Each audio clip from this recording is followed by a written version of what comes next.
और मैं एक बात बता दूं, ये कौम सिर्फ अल्लाह से डरने वाली कौम है, किसी के बाप से नहीं डरती ये कौम। ये सिर्फ अपने नबी करीम से डरने वाली कौम है। बिस्मिल्लाहिर्रहमानिर्रहीम। अस्सलाम वालेकुम दोस्तों, उम्मीद है सब खैरियत से होंगे। अल्लाह पाक आपको हमेशा ऐसे ही खुश रखे। दोस्तों, इस्लाम एक ऐसा धर्म है जो कि सबसे कामिल और सच्चा धर्म है और इसकी चर्चा दुनिया भर में होती रहती है और दुनिया में सबसे तेज़ी से फैलने वाला मज़हब सिर्फ इस्लाम है। लेकिन फिर भी इस्लाम को बदनाम करने की, इस्लाम को मिटाने की, इस्लाम की नापाक कोशिशें, साजिशें होती रहती है और वजह यही है, दुनिया में सबसे तेज़ी से फैलने वाला मज़हब सिर्फ़ और सिर्फ इस्लाम है। और इसी वजह से जिसने भी इस्लाम धर्म को सही से पढ़ने की कोशिश की तो वह इस्लाम को गलत नहीं बोल सकता। और उनमें से अक्सर कुछ ऐसे लोग होते हैं जो इस्लाम को पढ़ते पढ़ते इस्लाम अपना लेते हैं, लेकिन इनमें से कुछ लोग इस्लाम को खूब बदनाम करने की दिन रात मेहनत करते हैं, दिन रात कोशिशें करते हैं, लेकिन वह कामयाब नहीं हो पाते। जिनको इस्लाम सही से पढ़ना नहीं आता या कोई भी पढ़ने का तरीका नहीं है जिनको, वह ऐसे आदमी हैं। चलिए इस वीडियो में देखते हैं।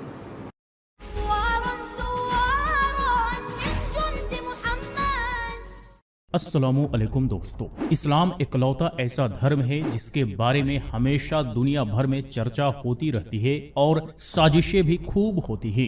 वजह यही है कि दुनिया भर का सबसे तेजी से बढ़ने वाला धर्म सिर्फ और सिर्फ इस्लाम है। जिसने इस्लाम के बारे में जाना, अच्छे से पढ़ा, वो इस्लाम को गलत अपनी पूरी जिंदगी में कभी भी नहीं बोल सकता। पर कुछ ऐसे जाहिल लोग होते हैं जिन्हें पढ़ना लिखना तो आता नहीं और धर्म पर ज्ञान देने बैठ जाते हैं। इनमें से एक है नरसिंहानंद। सुनिए। कितने दिनों से लोग मुझे मारने के लिए इस मंदिर में आ रहे हैं। जब भी कोई आतंकवादी पकड़ा जाता है वो कहता है कि मैं नरसिंहानंद को मारना चाहता हूं, तो उनसे कहो कि वो भी ऐसे विवादित बयान देकर अपने आप को बनाते नरसिंहानंद से ही बड़ा। हमने कोई मना कर रखा है? इस्लाम के खिलाफ बोलना भी इस देश में बहुत बड़ी बात है। हम तो इस्लाम से लड़ रहे हैं, केवल बोल नहीं रहे, इस्लाम से लड़ रहे हैं। आखिर सर, मुसलमानों से एक बड़ी प्रॉब्लम आपको क्या है? मेन बड़ी प्रॉब्लम कुरान, मोहम्मद और मुसलमानों का इतिहास, ये सबसे बड़ी समस्या की जड़ है। जो कुरान कहती है वही दुनिया में सबसे बड़ी समस्या की जड़ है। कुरान पे चलने वाले लोग केवल जानवर हो सकते हैं, वो भी आदमखोर भेड़िए। जी हाँ दोस्तों, ये आपने नरसिंहानंद की जाहिलपना का एक नमूना देखा। ऐसे जाहिल भरे पड़े हैं हमारे देश में, पर कुछ लोग भी हैं जो इस्लाम को अच्छे से जानते हैं। इनमें से एक हैं बॉलीवुड एक्टर परेश रावल। ये क्या कहते हैं इस्लाम और मुसलमानों के बारे में, मुलाहजा फरमाइए।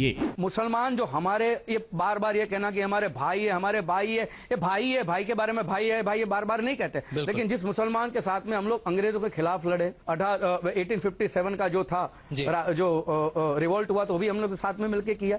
इतनी बड़ी तादाद में।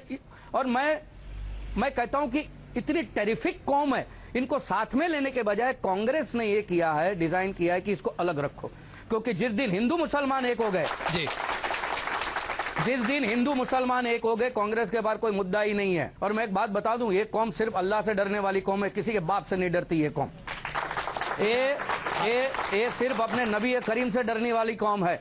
लेकिन उनको ऐसे, क्योंकि क्या है, जज्बाती बहुत है जी। मुसलमान भाई लोग जज्बाती बहुत है, तो बहका दिया। तो ऐसा कैसे, क्या आपको लगता है कि ये अंग्रेजों का काम कर रही है कांग्रेस पार्टी? भैया मौलाना अब्दुल कलाम आजाद ने खुला कहा था कि मुसलमान को माइनॉरिटी का लेबल क्यों देते? मुसलमान माइनॉरिटी कहां से? कि मौलाना अब्दुल कलाम आजाद ने कहा। उन्होंने कहा कि माइनॉरिटी का लेबल जो देते हो वीकनेस है, अनवारंटेड है, ये इसकी जरूरत नहीं है। सब साथ में कंधे से। अच्छा, जब अंग्रेजों के सामने लड़े तब भी मुसलमानों की तादाद कम थी, फिर रिवोल्ट हुआ था तब भी मुसलमानों की तादाद कम है, आज भी मुसलमानों की तादाद कम है, तो माइनॉरिटी कहां से आ गए? तो दोस्तों, ये आपने एक्टर परेश रावल को सुना, इससे पहले नरसिंहानंद को भी सुना। तो अब ये तो समझ गए होंगे कि हमारे देश में कुछ गलत लोग हैं तो कुछ अच्छे भी लोग हैं। अब इस्लाम के बारे में एक यूपी के भाई को सुनिए, जिन्होंने पीस टीवी देखकर इस्लाम को जाना, समझा और इस्लाम धर्म को अपनाया और लाइव डॉक्टर जाकिर नायक साहब से कलमा भी पढ़ा। अस्सलाम वालेकुम व रहमतुल्लाहि व बरकातहू। मेरा नाम मनोज कुमार गौड़ है। मैं यूपी ईस्ट कानपुर का रहने वाला हूँ। मैं अभी जस्ट मुंबई में नया हूँ,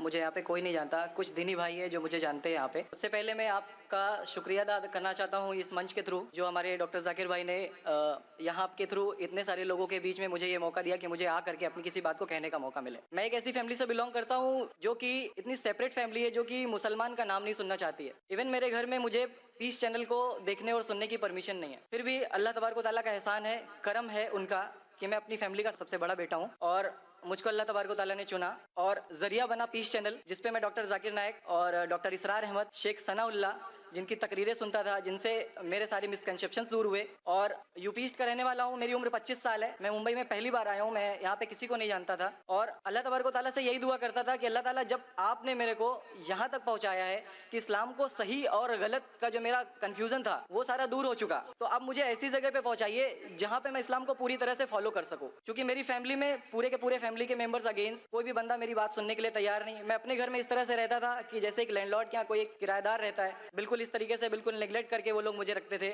मैं ये मैसेज उन अपने घर वालों को भी और उन हजारों लोगों को जो मुझे यूपी ईस्ट के जानते, पूरे यूपी ईस्ट का पूरा बंदा जो भी मुझे देख रहा होगा, जो मुझे जान रहा होगा, उन तक ये मैसेज पहुंचाना चाहता हूँ कि इस्लाम कोई भी ऐसा काम नहीं करता है जिससे किसी माशरे को नुकसान पहुंचता हो। ये कोई टेररिज्म नहीं है, ये कोई ऐसा काम नहीं करता जिससे किसी को नुकसान पहुंचता हो। एक ऐसी फैमिली का बंदा जो कि मुसलमान के लिए इतनी गलत फहमी रखता हो, उसी घर का सबसे बड़ा बच्चा बाहर निकल करके इस बात को बताने के लिए तैयार है कि वो उनका दिमाग है, ये इस्लाम की तरफ से नहीं मिला है। तो मैं इस बात को कहना चाहता था, इस बात को बताना चाहता था। मैंने कभी सोचा भी नहीं था कि मुझे मौका मिलेगा कि मैं डायरेक्टली डॉक्टर जाकिर साहब के सामने आके उनका शुक्रिया अदा कर पाऊंगा। और जब मैंने पीस चैनल देखा तो पीस चैनल के थ्रू मुझे ये पहले पता चला, क्योंकि मैं इससे पहले कुछ सोचता नहीं था। जो जिंदगी चल रही है वो जिंदगी मेरे लिए काफी थी, माँ है, बाप है, घर का सबसे बड़ा था, मैं एक वेल एस्टेब्लिश फैमिली का बंदा था, तो मुझे ऐसा कुछ सोचता ही नहीं लगता था कि मुझे कुछ और भी करना चाहिए। लेकिन जब इस चैनल को देखा तो वाकई में मुझे पता चला कि मैं जहाँ पे हूँ ना वो कुछ भी नहीं है, असल जिंदगी तो मौत के बाद है। क्योंकि मेरी जिंदगी जो है ना वो सिर्फ यही सोचती है कि मैं जो कुछ भी सोच रहा हूँ मेरी जिंदगी के दायरे में है, लेकिन असल जिंदगी जो शुरुआत होती है वो मौत के बाद। और मेरा हिंदू रिलीजन मुझे ये सिखाता है कि मौत के बाद न जाने कितने सारे जन्म है। हमारे वेद हमें सिखाते हैं नातस्य प्रतिमा अस्ति, फिर भी हम प्रतिमा को मानते, मूर्ति को मानते, देवी देवताओं को मानते। हमारा वेद हमें बताता है एकम ब्रह्मम द्वितीयो नास्ति, यानी कि भगवान एक है, दूसरा नहीं है ही नहीं। उसके बाद भी हम 36 करोड़ देवताओं को मानते। तो हम अपने वेद को क्यों नहीं पढ़ते, हम अपने वेद को क्यों नहीं देखते कि हमारा वेद हमें क्या सिखाना चाहता है। हिंदुइज्म हमें यह बताता है कि हमारे भगवान इस पूरी दुनिया को चलाने वाले इस जमीन पर आए, इस जमीन पर वो खुद आए। भगवान राम यहीं पैदा हुए, भगवान श्री कृष्ण यहीं पैदा हुए, और उनके पैदा होने के बाद भी उन्होंने हमारे लिए कोई भी चीज रिटर्न करके नहीं दिया। आप लोगों से गुजारिश करना चाहूंगा, एक छोटी सी बात जो मेरे दिल में है, सारे भाइयों से गुजारिश है कि उसको एक बार सुने जरूर। क्योंकि हमारे भगवान जब हमारी इस दुनिया में आए तो उन्होंने हमारे लिए कोई भी चीज रिटर्न में नहीं छोड़ी। उनके जाने के बाद तुलसीदास ने लिखी, उनके जाने के बाद गोस्वामी जी ने लिखी। तो भगवान बेहतर लिख सकते थे क्या? ये उनके बाद वाले बेहतर लिख सकते थे?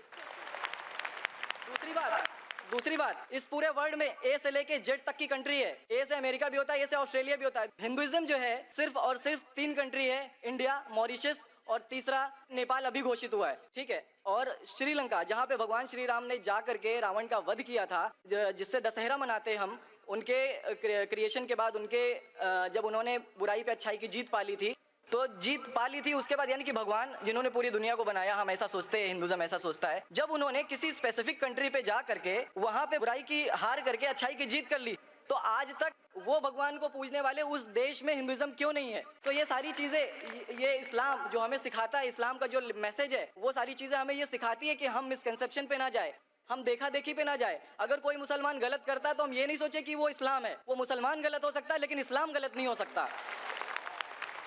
तो इसलिए मेरा पूरा का पूरा मैं मुकम्मल हूँ अल्हम्दुलिल्लाह, और अपनी ज़िंदगी में इस खुशी को महसूस करते हुए, ये खुशी आप सारे भाइयों से बांटते हुए, सारी बहनों से बांटते हुए, सारी माँओं से बांटते हुए, आप सभी के सामने ये इकरार करता हूँ कि अल्लाह के सिवा कोई माबूद नहीं है। ये मेरी फैमिली वाले या मेरे यूपी वाले या जितने भी लोग देख रहे हो, मैं इस बात को कबूल करता हूँ कि मैं इस्लाम में हूँ। माशाल्लाह, मैं आपका शुक्रगुजार हूँ। आपने पीस टीवी का पैगाम जो नटशेल में दिया, लगता है कि माशाल्लाह इतनी बार देखिए कि आपके जहन में उतर गया और आप उसको मेमोराइज कर चुके।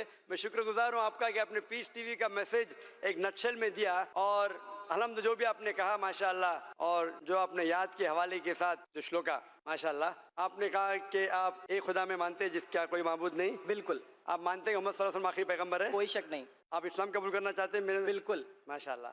आप पे कोई जबरदस्ती कर रहा है? कोई जबरदस्ती नहीं है, कोई कंफ्यूजन नहीं है, वेल सेटिस्फेक्शन है, विदाउट एनी प्रेशर। माशाल्लाह। आप तो शहादत के कंडीशन भी रट लिए पीस टीवी से, माशाल्लाह। इंशाल्लाह मैं अरबी में कहूंगा और मैं चाहूंगा कि आप उसे दोहराएं। इंशाल्लाह इंशाल्लाह ताला। अशहदु अशहदु अल्लाह अल्लाह इलाहा इलाहा इल्लल्लाह इल्लल्लाह व अशहदु व अशहदु अन्ना मुहम्मदन मुहम्मदन अब्दुहु अब्दुहु व रसूलुहु। व रसूलुहु। माशाल्लाह, आपका अरबी भी एकदम माशाल्लाह अच्छी है। मैं गवाही देता हूँ मैं गवाही देता हूँ कि अल्लाह के अलावा कोई माबूद नहीं कोई माबूद नहीं और मोहम्मद सल्लल्लाहु अलैहि वसल्लम उसके बंदे और पैगंबर है। और पैगंबर है। माशाल्लाह, मेरे हिसाब से आप दिल से पहले से ही मुसलमान थे।